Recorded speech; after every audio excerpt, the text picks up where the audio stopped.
Pitong Chinese ang inaresto at ipade-deport matapos mabuking na walang visa pero nagtatrabaho sa isang quarry sa Taysan, Batangas na illegal din naman ang nag-ooperate. Sisikapin ng GMA Integrated News na kunan ng pahayag ang mga suspect. Pero unang balita si Salima Refran.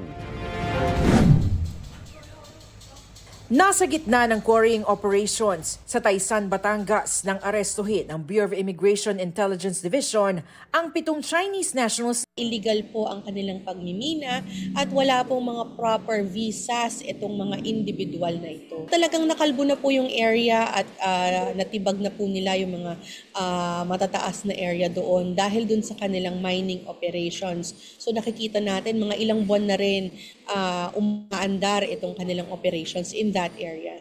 Ayon sa BI, bukod sa wala na nga mga kaukulang visa, illegal rin ang operasyon ng quarry. Illegal po ang pagkakakuha nila ng mga permits nila because ang pinaka-boss po nila doon ay isang Chinese national. Ito ay hindi po dapat nagmamay-ari ng mga ganito pong uri ng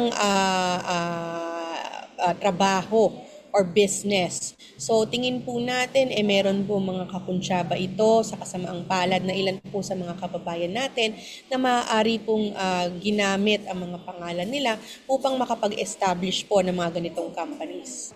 Ang mas malala raw, nakapasok ang mga dayuhan dahil ipinitisyon ng isang peking kumpanya sa Quezon City. Apart from these illegal aliens ay nagmimina ng ating mga lupain na dapat po ay sa atin napupunta. Ito pong mga individual na ito ay pinitisyon ng mga pekeng kumpanya. Ang ginagawa po ay kukuha lamang ng visa para makapanatili dito. Pero yun pala, iba pala ang intensyon, magtatrabaho pala sa ibang lugar.